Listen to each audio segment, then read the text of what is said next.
క్రీస్తునందు ప్రియులారా, యేసుక్రీస్తు నామములో మీ అందరికీ శుభాలు తెలియజేస్తున్నాం. క్రీస్తు రాకడ ధ్వని శాంతి ఆదరణ సందేశాలు అను టీవీ కార్యక్రమం కొరకు ప్రేమతో మిమ్మల్ని ఆహ్వానిస్తున్నాం. మీరు మీ విలువైన సమయాన్ని కేటాయించుకొని మా కార్యక్రమాలు చూస్తున్నందుకు మీకు కృతజ్ఞతలు. ఈ కార్యక్రమాలు మీ ఆత్మీయ ప్రయోజనములకు ఎంతో సహాయపడుతున్నామని నమ్ముతున్నాం. ప్రియులారా, ఈ టీవీ పరిచర్య కొరకు ప్రార్థించండి, సహకరించండి, ప్రోత్సహించండి. ఈ కార్యక్రమాలు ఇతరులకు పరిచయం చేసి వారు కూడా చూసి మేలు పొందేటట్లుగా సహాయపడాలని మీకు మనవి చేస్తున్నాం. విశ్వాసంతో ఎంతో ఖర్చు పెట్టి కొనసాగిస్తున్న ఈ కార్యక్రమాలు తుది వరకు కొనసాగేటట్లుగా ప్రార్థించండి. దేవుడు మిమ్మల్ని ప్రేరేపిస్తే మీరు కూడా ఒక కార్యక్రమానికి స్పాన్సర్ చేసి ఈ పరిచర్యలో పాలిభాగస్తులు కావాలని ప్రేమతో మీకు మనవి చేస్తున్నాం. ప్రత్యక్షంగా టీవీ ద్వారా మేము సువార్త ప్రకటిస్తున్నాము. పరోక్షంగా ప్రార్థిస్తున్నవారు, సహకరిస్తున్నవారు, మమ్మల్ని ప్రోత్సహిస్తున్న వారంతా ఈ పరిచర్యలో పాలిభాగస్తులు అని జ్ఞాపకం చేస్తున్నాం. యేసుక్రీస్తు వారు ఇచ్చిన గొప్ప ఆజ్ఞని మేము పాటిస్తున్నాం. మీరు వెళ్ళి సమస్త జనులను శిష్యులుగా చేయండి అని ప్రభువు చెప్పారు కనుక ఈ టీవీ ద్వారా మీ గృహాల్లో ప్రవేశించి మిమ్మల్ని పలకరించి మీకు సువార్త చెప్పి మిమ్మల్ని ప్రభు రాకడ కొరకు ఎత్తబడే దేవుని సార్వత్రిక సంఘం కొరకు సిద్ధపరచడానికి మా వంతు ప్రయత్నాన్ని మేము కొనసాగిస్తున్నాం. యేసుక్రీస్తు రెండవ రాకడను గురించి, ఈ ప్రపంచ భవిష్యత్తును గురించి అనేకమైన విషయాలు మనం తెలుసుకొని మనం సిద్ధపడి మనం ఇతరులను సిద్ధపరచడానికి దేవుడు మనకిచ్చిన ఈ మంచి అవకాశాన్ని మనం అందరం కలిసి వినియోగించుకుందాం.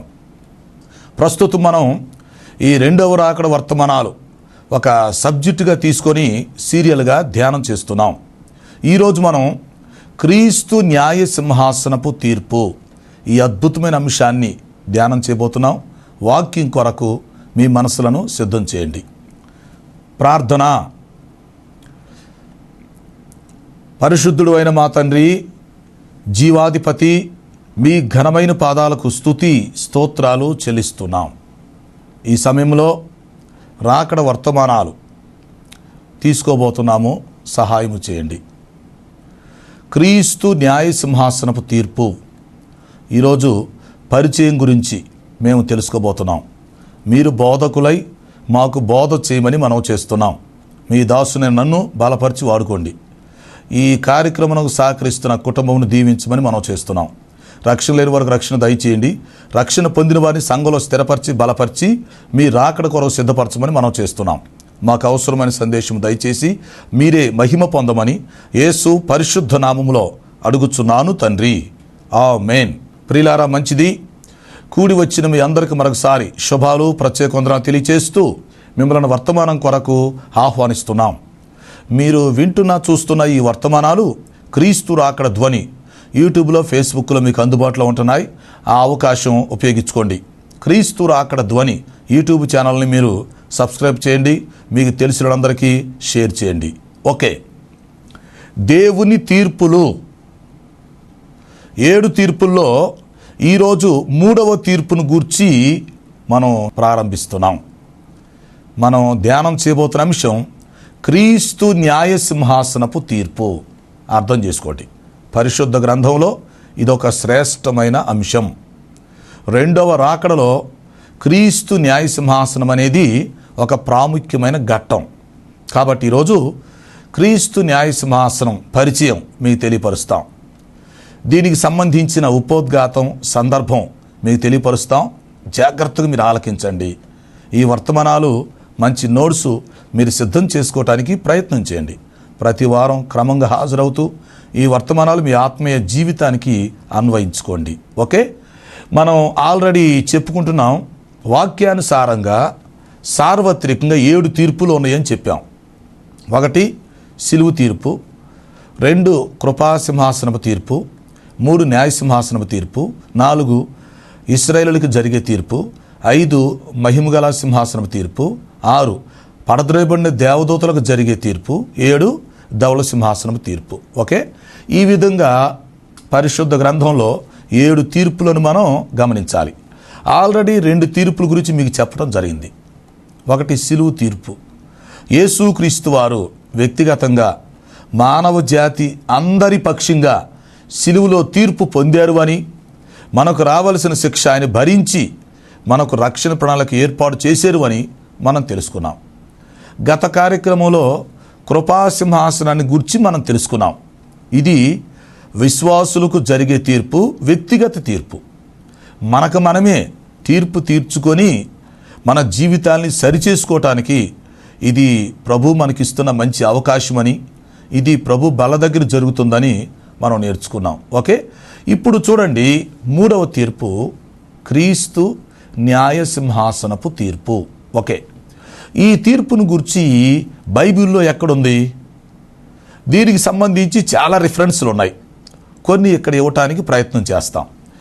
పౌలు భక్తుడు కొరింథీయులకు రాసినటువంటి 2వ పత్రిక 5వ అధ్యాయం 10వ వచనం చూడండి. కొరింథీయులకు రాయబడిన 2వ పత్రిక 5:10లో చూడండి.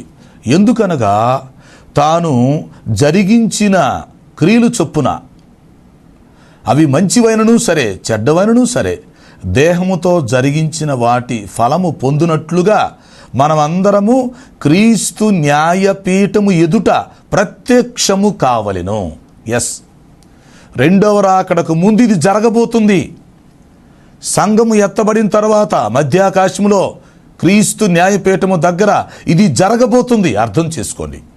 ఎందుకనగా మనుష్యుడు తన శరీరముతో జరిగించిన క్రియలను బట్టి, ఎస్, మానవుడు ఈ భూలోకములో తన శరీరముతో ఉన్నప్పుడు ఆ శరీరముతో జరిగించిన క్రియలు చొప్పున అవి మంచివైనను సరే చెడ్డవైనను సరే మనమందరము క్రీస్తు న్యాయపీఠం ఎదుట ప్రత్యక్షము కావాలను. దేనికి? తీర్పు పొందటానికి, ప్రతిఫలం తీసుకోవటానికి. ఈ న్యాయసింహాసనపు తీర్పుని ఏమని పిలుస్తారంటే గ్రీకులో బీమా అంటారు.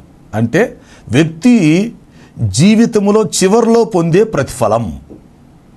బీమా అంటే న్యాయపీఠం, ప్రతిఫలం. ఒక వ్యక్తి ఎల్ఐసిలో ఓ పాలసీ కట్టాడు అనుకోండి, ఒక 20 సంవత్సరాలు కట్టాడు అనుకోండి. చివరిలో ఏమవుతుంది? ఈ 20 సంవత్సరాల చివరిలో అతనికి బీమా ఎంత వస్తుందో లెక్క చూస్తారు. అతను కట్టింది ప్లస్ అతనికి రావాల్సింది మొత్తం లెక్క చూసి ఆ చివరి రోజు ఇస్తారన్నమాట. ఆ పాలసీ క్లియర్ చేస్తారు. దాన్ని ఏమని పిలుస్తారంటే బీమా అంటారు. సో క్రీస్తు న్యాయపీఠము దగ్గర ప్రతి వ్యక్తికి బీమా దొరుకుతుంది. ప్రతి వ్యక్తి తన ఆత్మీయ జీవితంలో చిట్ట చివరిలో ప్రతిఫలం పొందుకుంటాడు. అది అర్థం చేసుకోవాలి. ఈ లోకములో మనం జీవిస్తున్నప్పుడు, శరీరంతో ఉంటున్నప్పుడు, మనం మరణించేంత వరకు లేక ఎత్తబడే సంఘంలో వెళ్ళేంత వరకు మనం చేసే క్రియలన్నీ కూడా లెక్కలోకి వస్తాయి. మనం చేసే క్రియలు అవి మంచివైనా సరే చెడ్డవైనా సరే మనం దేహముతో ఏ క్రియలైతే చేస్తున్నామో ఈ క్రియలన్నిటిని కూడా దేవుడు పరిగణలోకి తీసుకుంటాడు. అది అర్థం చేసుకోవాలి. దేవుడు మనం చేసే క్రియలకి ప్రత్యేకంగా ఒక గ్రంథాన్ని వ్రాస్తాడు. ఆ గ్రంథాన్ని బట్టే తీర్పు జరుగుతుంది. మనం మర్చిపోయినా దేవుడు మర్చిపోడు. మనకు తెలియకపోయినా దేవునికి సమస్తం తెలుసు. మనలో ఉన్నటువంటి మంచి మనకంటే ఎక్కువగా దేవునికి తెలుసు. మనలో ఉన్న చెడు మనకంటే ఎక్కువగా దేవునికి తెలుసు. మనలో ఉన్న రహస్యాలు మనకంటే ఎక్కువగా ఆయనకే తెలుసు. అందువల్ల ఆయన మన ఆంతరంగిక జీవితాన్ని, బాహ్య జీవితాన్ని రెండింటినీ పరిగణలోకి తీసుకుంటాడు. వ్యక్తిగతంగా మన జీవితం ఏంటో చూస్తాడు, పబ్లిక్లో మన జీవితం ఏంటో చూస్తాడు. తెలిసి ఏం చేశామో, తెలియక ఏం చేశామో, బుద్ధిపూర్వకంగా ఏం చేశామో ప్రతి వ్యక్తి వాక్య పరిజ్ఞానం బట్టి లెక్క పరిగణలోకి తీసుకోవటం జరుగుతుంది. కాబట్టి ఏంటంటే న్యాయపీఠం అనేది ఒకటి ఉంది. దాని మీద క్రీస్తు కూర్చుంటాడు. అందువల్ల దాన్ని క్రీస్తు న్యాయపీఠం అని పిలుస్తారు. అర్థమైందా? ఈ న్యాయపీఠం మీద క్రీస్తే కూర్చుంటాడు కనుక దీని పేరు క్రీస్తు న్యాయపీఠం. ఇక్కడ మానవ జాతికి 100% న్యాయం జరిగింది. గుర్తుపెట్టుకోండి. ఒక్క వ్యక్తికి కూడా అన్యాయం జరగదు, 1% కూడా అన్యాయం జరగదు. మానవ జాతికి 100% న్యాయము జరిగే ఏకైక స్థలం క్రీస్తు న్యాయపీఠం. కొన్నిసార్లు మనం అనుకున్న దానికంటే ఇంకెక్కువగా న్యాయం జరగవచ్చు.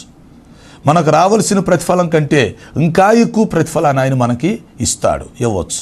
కాబట్టి మనం అర్థం చేసుకోవాల్సిన విషయం ఏంటంటే ప్రతిరోజు మనం నిద్ర లెగవగానే న్యాయపీఠం మనకు కనిపించాలి. న్యాయపీఠం అనేది ఒకటి ఉందని, దాని మీద క్రీస్తు ఆసీనుడై ఉంటాడని మనం అర్థం చేసుకోవాలి. ఈ క్రీస్తు న్యాయ సింహాసనం దగ్గర తీర్పు జరుగుతుంది అని మనం గ్రహించాలి. అయితే ఈ తీర్పు నరకానికి పంపించేది కాదు. ఈ తీర్పు శిక్షకు సంబంధించింది కాదు. ఇది ప్రతిఫలాలకు సంబంధించిన తీర్పు. సో దేవుడు మన క్రియలను బట్టి తీర్పు తీర్చి ఎవరెవరికి ఏ ప్రతిఫలం ఇవ్వాలో ఆ ప్రతిఫలం ఇస్తాడు. కాబట్టి కొరింథీయులకు రాసిన 2వ పత్రిక 5:10 నోట్ చేయండి. అలాగే రోమా పత్రిక 2:6 చూడండి.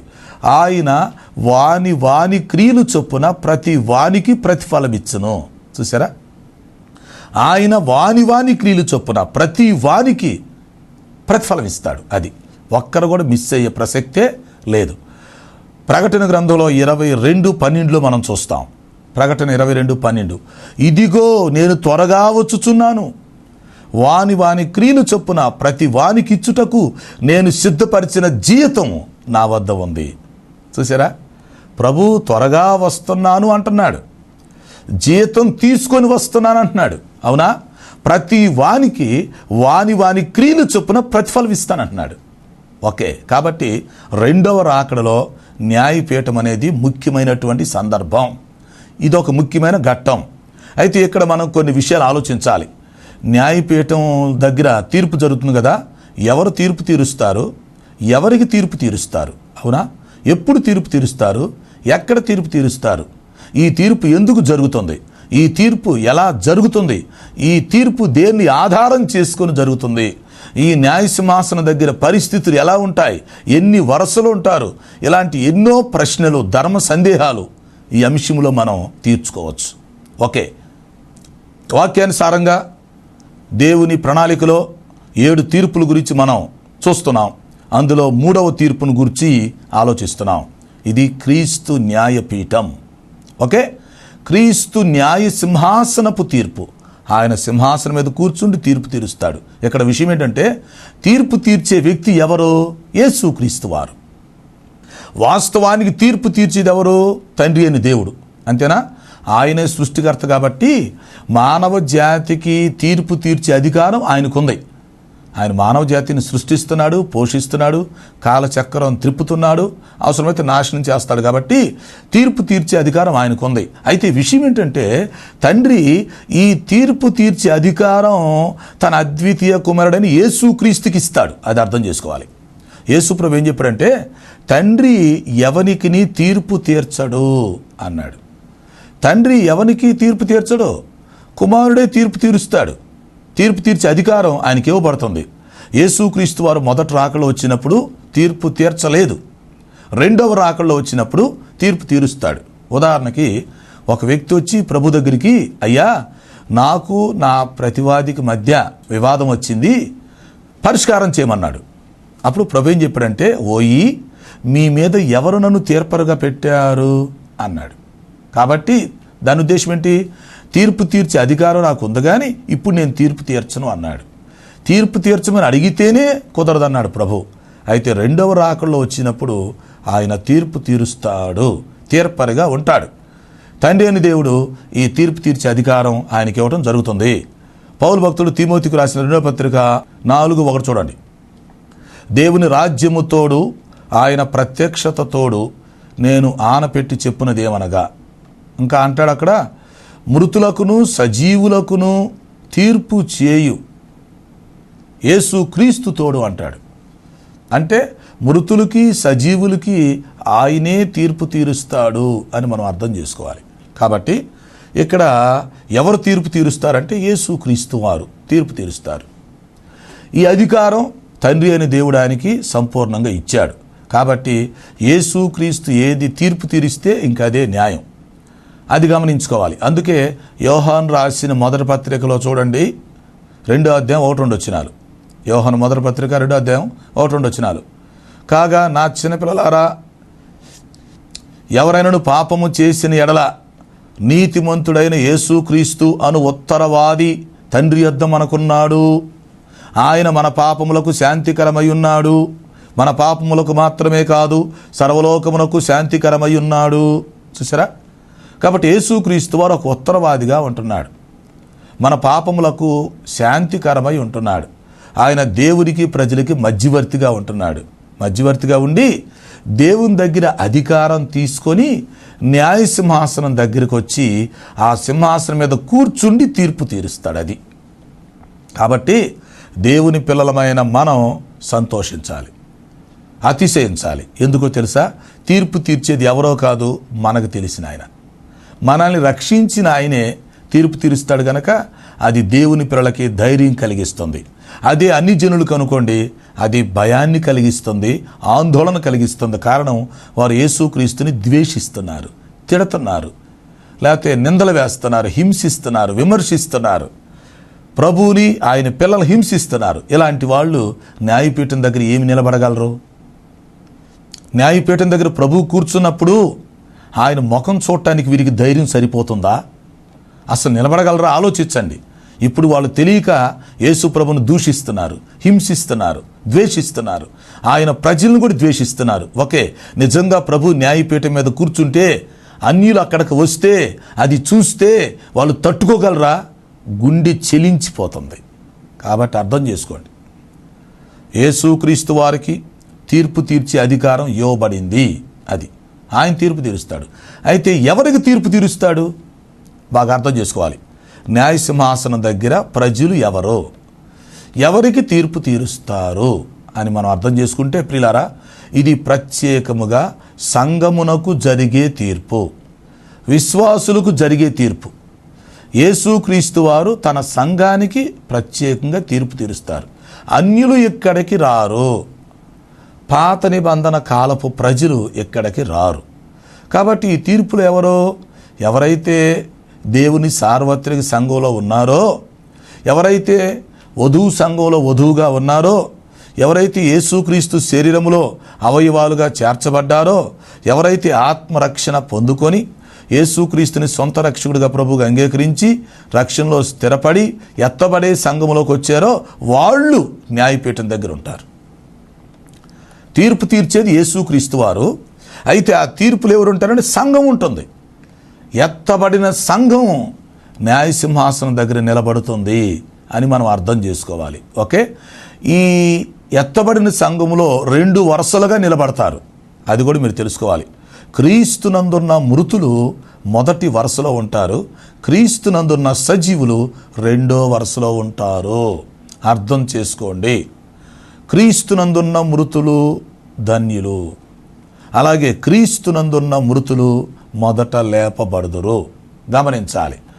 ఎవరైతే యేసుక్రీస్తు పునరుద్ధానమైన దినం మొదలుకొని ఈ రోజు వరకు, లేక 2వ రాకడ వరకు, ఈ క్రొత్త నిబంధన కాలంలో మానవ జాతి మొత్తం మీద ప్రపంచమంతటిలో ఎవరైతే చక్కగా రక్షణ పొంది పరిశుద్ధాత్మను పొందుకొని మరణించారో, ఎవరైతే వాక్యానుసారంగా జీవించి మంచి భక్తి చేసి మరణించారో ప్రియులారా, వారందరూ ప్రస్తుతం ఎక్కడున్నారు?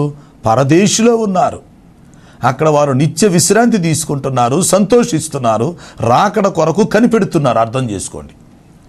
దేవుని పిల్లలుగా ఉండి చనిపోయిన వాళ్ళందరూ ప్రస్తుతానికి పరదేశులో ఉన్నారు. ఇది ఎక్కడుంది?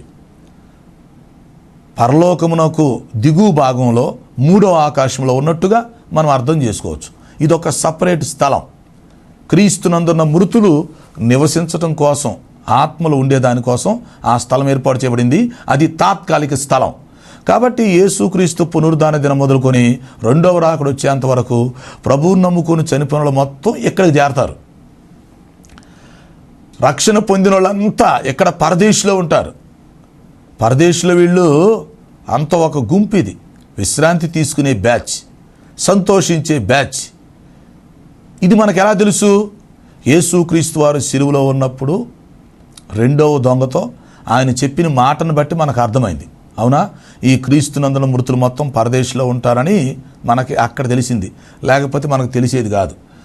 సిలువలో ఉన్నటువంటి 2 దొంగల్లో 2వ దొంగ తాను పశ్చాత్తాపడి క్షమాపణ కోరుకున్నప్పుడు, యేసు నీవు నీ రాజ్యముతో వచ్చినప్పుడు నన్ను జ్ఞాపకం చేసుకో అని ఎప్పుడైతే ప్రాధేయపడ్డాడో, పశ్చాత్తాపడ్డాడో, అప్పుడు ప్రభు ఏం చేశాడు? అతన్ని రక్షించి క్షమించి అతనితో ఒక మాట చెప్పాడు, నేడు నీవు నాతో పరదేశులో ఉంటావు అన్నాడు. సో దాన్ని బట్టి మనకేమర్థమైంది? యేసుక్రీస్తు నమ్ముకొని చనిపోతే ఒక వ్యక్తి పరదేశంలోకి వస్తాడు, అక్కడ ఉంటాడు అని మనకు తెలిసింది. ఎలా తెలిసింది? ప్రభువు చెప్పాడు కాబట్టి. సో ఈ విధంగా ప్రియులారా, ఈ క్రీస్తునందున్న మృతులు మొత్తం ప్రస్తుతం పరదేశంలో ఉంటారు. ప్రతిరోజు ప్రపంచంలో రక్షణ పొంది చనిపోయిన వాళ్ళందరూ ఒక బ్యాచ్ అక్కడికి వెళుతూ ఉంటారు. దేవదూతలు ఈ క్రీస్తునందున మృతులను తీసుకొని వెళ్ళి పరదేశంలో వదులుతారు. సో వీళ్ళు పరదేశంలో ఉంటారు. ఇప్పుడు ఏమైందంటే రేపు సంఘం ఎత్తబడిన తర్వాత యేసు క్రీస్తు వారు మధ్యాకాశానికి వచ్చినప్పుడు, ఆయన న్యాయపీఠం మీద కూర్చున్నప్పుడు, మీకు అర్థమైందా? సంఘం ఎత్తబడిన తర్వాత యేసు క్రీస్తు వారు మధ్యాకాశానికి వచ్చినప్పుడు ఆయన న్యాయపీఠం మీద కూర్చుంటాడు. దేనికి? తీర్పు తీర్చడానికి. ఓకే, అప్పుడేం జరిగింది? ఆ న్యాయపీఠం దగ్గర మరి ప్రజలు, ముఖ్యంగా సంఘం 2 వరుసల్లో నిలబడుతున్నారు. అందులో మొదటి వరుసలు ఎవరు? ఈ క్రీస్తునందున్న మృతులు. వీళ్ళు పరదేశంలో నుంచి బయటకు వస్తారు. ఇప్పుడు చనిపోయినట్టుగా పరదేశకు వెళ్తున్నారు కదా, అవునా? ఈ బోర ఊదినప్పుడు, ప్రభు న్యాయపీఠం మీద కూర్చున్నప్పుడు ఏమవుతుంది? ఈ క్రీస్తునందున్న మృతులు మొత్తం అక్కడికి వచ్చి మొదటి వరుసలో నిలబడతారు. ఆ తర్వాత క్రీస్తునందున్న సజీవులు 2వ వరుసలో నిలబడతారు. బోర ఊదిన వెంటనే ఈ భూలోకములో ఎవరైతే శరీరముతో సజీవులుగా ఉన్నారో, ఎవరైతే రక్షణ పొంది ఉన్నారో, ఆత్మ కలిగి ఉన్నారో, వాక్యానుసారంగా జీవిస్తున్నారో, పరిశుద్ధంగా బ్రతుకుతూ దేవుని యందు భయభక్తులు కలిగి జీవిస్తున్నారో, బోర ఊదిన వెంటనే రెప్పపాటులో ఉన్న పాటున ఏకకాలంలో మట్టి శరీరాలకు బదులు మహిమ శరీరాలు ధరించుకొని పరిశుద్ధాత్మ శక్తితో భూలోకాన్ని ఖాళీ చేసి అదృశ్యమై మధ్యాకాశానికి చేరుకుంటారు. అక్కడి నుంచి న్యాయపీఠం దగ్గరికి వస్తారు. మాకు అర్థం చేసుకోండి. సంఘం ఎత్తబడిన తర్వాత మధ్యాకాశంలో న్యాయపీఠం అనేటువంటి స్థలం ఉంటుంది. ఆ న్యాయపీఠం మీద ప్రభు ఆసీనుడై కూర్చున్నప్పుడు ఆయన ఎదుట సంఘము నిలబడుతుంది. సంఘమునకు ఆయన తీర్పు తీరుస్తున్నాడు. అంటే ఎవరిని నరకానికి పంపటానికి కాదు, ఎవరిని శిక్షించటానికి కాదు. ఇది బహుమతుల ప్రధాన కూటం, ఇది బీమా. ప్రతి వ్యక్తికి ఎవరికి రావలసిన ప్రతిఫలం వారికి ఇవ్వటానికి, ఎవరికి రావలసిన బహుమానాలు వాళ్ళకి ఇవ్వటానికి ఆయన చక్కగా సంతోషంగా న్యాయపీఠం మీద కూర్చుంటాడు. అప్పుడు ఆయన సంఘము ఆయన ఎదుట నిలబడుతుంది. నిలబడినటువంటి సంఘము 2 వరుసల్లో ఉంటారు. మొదటి వరుస క్రీస్తునందున్న మృతులు. వీళ్ళు పరదేశంలో నుంచి బయటకు వచ్చి అక్షయ శరీరమును ధరించుకొని చక్కగా న్యాయపీఠం దగ్గర నిలబడతారు. ఇక 2వ వరుస ఈ క్రీస్తునందున్న సజీవులు భూమి మీద నుండి మార్పు చెంది, అవునా, ఈ మట్టి శరీరాలకు బదులుగా మహిమ శరీరాలు ధరించుకొని ఎత్తబడి చక్కగా పరిశుద్ధాత్మ శక్తితో మధ్యాకాశమునకు చేరుకుంటారు. అక్కడి నుంచి న్యాయపీఠం దగ్గరకు వచ్చి 2వ వరుసలో నిలబడతారు. ఇదంతా మనం ఊహించుకోవాలి, ఆత్మీయ నేత్రాలతో చూడాలి. న్యాయపీఠాన్ని చూడాలి, న్యాయపీఠం మీద ఆసీనుడై ఉన్న ప్రభువును చూడాలి. ఆయన తీర్పు తీరుస్తున్నట్టుగా మనం ఆలోచించాలి, ఊహించుకోవాలి. ఆయన ఎదుట సర్వ సమాజం అనగా సార్వత్రిక సంఘం నిలబడినది. క్రీస్తునందున్న మృతులంతా మొదటి వరుసలో నిలబడితే క్రీస్తునందున్న సజీవులంతా 2వ వరుసలో నిలబడుతున్నారు. మీరు అర్థం చేసుకోండి. ఆయన ఒక్కొక్కరిని పిలిచి వారికి తీర్పు తీరుస్తాడు, ప్రతిఫలం ఇస్తాడు. కొన్ని కోట్ల మంది అక్కడ నిలబడి ఉంటారు. అప్పుడు దేవుడు ఒక్కొక్కరిని పేరు పెట్టి పిలిస్తే అది ఎలా ఉంటుందో ఒక్కసారి ఆలోచించండి. అన్ని కోట్ల మంది ప్రజల్లో దేవుడు ఒక వ్యక్తిని పేరు పెట్టి పిలిస్తే ఎలా ఉంటుంది? లేదా వ్యక్తిగతంగా దేవుడు నిన్నే పేరు పెట్టి పిలిచాడు అనుకోండి, ఎలా ఉంటుంది? అబ్రహాము ముందుకు రావాలను అన్నాడు అనుకోండి. అబ్రహాము వచ్చి అక్కడ నిలబడితే అందరూ అబ్రహామును చూడరా, పరిశీలన చేయరా? అటు క్రీస్తునందున మృతులు, ఇటు క్రీస్తునందున సజీవులు, కొన్ని కోట్ల మంది సమూహం అబ్రహామును చూస్తూ ఉంటారు. ఇసాకు రావలెను అని ప్రభు పిలిస్తే, ఆయన వస్తూ ఉంటే, అందరూ చూస్తూ ఉంటే ఎలా ఉంటుందో మీరు ఆలోచించండి ప్రియులారా. దేవుడు ఒక్కొక్కరిని పేరు పెట్టి పిలుస్తాడు. ఆయన దగ్గర జీవగ్రంథం ఉంది. ఆ జీవగ్రంథంలో మన పేర్లు ఉన్నాయి. అలాగే మనం శరీరముతో చేసినటువంటి క్రియలు రాయటానికి క్రియలు గ్రంథం ఉన్నది. అందులో మనం చేసిన మంచి క్రియలు, చెడ్డ క్రియలు అన్నీ కూడా లిఖించబడినవి. కాబట్టి ఆయన మన పేరు పెట్టి పిలిచినప్పుడు, మన క్రియలు పరిగణలోకి తీసుకున్నప్పుడు, ఒక్కొక్క వ్యక్తి వస్తుంటే కొన్ని కోట్ల మంది ప్రజలు ఆ వ్యక్తిని చూస్తూ ఉంటే ఎలా ఉంటుందో మీరు ఊహించండి. క్రీస్తు న్యాయపీఠం మీద కూర్చుండి ఆయన తీర్పు తీరుస్తున్నాడు. ప్రతిఫలం ఇస్తున్నాడు. ఇక్కడ ఇంకొక విషయం, ప్రతి వ్యక్తి కూడా 2 సార్లు రావలసి ఉంటుంది. అందరూ అనుకోండి 2 సార్లు రావలసి ఉంటుందని మనం అర్థం చేసుకోవచ్చు. మొదటి రౌండ్లో ఎందుకు వస్తామంటే ఆయనకి లెక్క అప్పగించడానికి వస్తాం. ప్రతి వ్యక్తిని పిలిచి దేవుడు లెక్క అడుగుతాడు. అయితే దేవుడు ఏ ఏ విషయాల్లో లెక్క అడుగుతాడో అదొక పెద్ద అంశం, తర్వాత మీకు చెప్తా వచ్చే కార్యక్రమాల్లో. దేవుడు న్యాయపీఠం మీద కూర్చున్నప్పుడు మొదటి రౌండ్లో ఒక్కొక్క వ్యక్తిని పిలిచి అనేకమైన విషయాలను గురించి లెక్క అడుగుతాడు. నెంబర్ 1, 2, 3, 4 అనేకమైన విషయాల గురించి లెక్క అడుగుతాడు. అప్పుడు దేవునికి మనం లెక్క అప్పగించాలి. అప్పుడు తల వంచుకుంటామా, తల దించుకుంటామా, తల ఎత్తుకుంటామా, మనం సంతోషిస్తామా, మన ముఖాన ఉమ్ముబడుతుందా, అవమానపరచబడతామా, అది మనమే ఆలోచించుకోవాలి. మొదటి రౌండ్లో ప్రతి వ్యక్తి వచ్చి నిలబడాలి. ప్రతి వ్యక్తి తన శరీరముతో జీవించిన జీవితమును గూర్చి అన్ని విషయాలలో దేవునికి లెక్క అప్పగించవలసి ఉన్నది. అది తెలుసుకోండి. మొదటి రౌండ్లో లెక్క అప్పగించాలి. అందుకనే కదా మరి హెబ్రీ పత్రికలు చెప్తాడు కదా, 4వ అధ్యాయం 12-13 వచనాల్లో దేవుని వాక్యం బలమైనది. ఓకే, అయితే మరి దేవుడు ఎలా తీర్పు తీరుస్తాడు? ఆయనకు కనబడని సృష్టం ఏదీ లేదు. మనం ఎవరికి లెక్క అప్పచెప్పవలసి ఉన్నదో ఆ దేవుని కన్నుల ఎదుట ఏదీ మరుగు చేయబడక సమస్తమును తేటగా కనిపించుచున్నది అన్నాడు. కాబట్టి మనం మరుగు చేద్దామన్నా కుదరదు, దాచి పెడదామంటే కుదరదు, సాక్షులతో అవసరం లేదు. అవసరమైతే భూమి ఆకాశాలు సాక్షులుగా పెట్టుకుంటాడు. ఏం చేస్తావు? ఎందుకంటే నువ్వు ఈ భూమి మీద ఉన్నావు కనుక నువ్వు చేసేది ఈ భూమికి తెలీదా? తెలుసు. ఆకాశానికి తెలీదా? తెలుసు. కాబట్టి భూమి ఆకాశాలైనా సాక్షులుగా పెట్టుకుంటాడు. కాబట్టి మొదటి రౌండ్లో ప్రతి ఒక్కరిని పిలుస్తాడు, లెక్కలు అడుగుతారు, దేవుడికి లెక్క అప్పగించాలి. 2వ రౌండ్లో మళ్ళీ పిలిచి ప్రియులారా ప్రతి ఒక్కరికి ఎవరెవరికి ఏ ప్రతిఫలం ఇవ్వాలో ఆ ప్రతిఫలం ఇస్తాడు. అంటే మనకు రావాల్సిన ప్రతిఫలం ఏంటి? మనకు రావాల్సినటువంటి ఆ బహుమానాలు, ఆ మెప్పు, కిరీటాలు, స్థలాలు, వస్త్రాలు, లేకపోతే పదవులు, ఏ ప్రతిఫలం రావాలో అది మనకిస్తాడు. కాబట్టి ఇక్కడ అర్థం చేసుకోవాల్సిన విషయం ఏంటంటే ఒకరోజు మనం న్యాయపీఠం దగ్గర నిలబడాలి, దేవునికి లెక్క అప్పగించాలి. మొదటి రౌండ్లో లెక్కలు అప్పగించాలి, 2వ రౌండ్లో ప్రతిఫలాలు తీసుకుంటాం. ఆ విధంగా తీసుకొని మనం దేవుని రాజ్యంలో ప్రవేశిస్తాం. అందువల్ల మనం ఏం చేయాలంటే ఈ రాకడొచ్చే లోపు, సంఘం ఎత్తబడే లోపు మనం కూడా ఎత్తబడాలి కనుక ముందు రక్షణ పొందుకొని ఎత్తబడటానికి సిద్ధపడాలి. ఆ తర్వాత న్యాయపీఠం దగ్గర నిలబడటానికి కూడా సిద్ధపడాలి. ఆ విధంగా మనం అందరం సిద్ధపడటానికి ప్రభు మనకు సహాయము చేయునుగాక. ఆమేన్. ప్రార్థన. తండ్రి నీకు స్తోత్రాలు. విన్న వర్తమానం మా హృదయాల్లో ఫలింపచేయండి. న్యాయపీఠం కొరకు మమ్మల్ని సిద్ధపరచండి. రక్షణ లేని వారికి రక్షణ దయచేయండి. సమస్యలతో, అనారోగ్యతతో, అవసరాలతో ఉన్న వారికి సహాయం చేసి మహిమ పొందమని యేసు పరిశుద్ధ నామములో అడుగుచున్నాను తండ్రి. ఆమేన్. తండ్రి, కుమార, పరిశుద్ధాత్మ త్రియేక దేవుని దీవెన మనకు తోడే నడిపించునుగాక. ఆమేన్. ఆమేన్. ప్రియులారా, ఈ కార్యక్రమాలకు మీరు స్పాన్సర్ చేయాలని ఆశించినట్లయితే మా సెల్ ఫోన్ నెంబర్కి SMS చేయాలని మీకు మనం చేస్తున్నాం. 9440402368 9440402368. God bless you.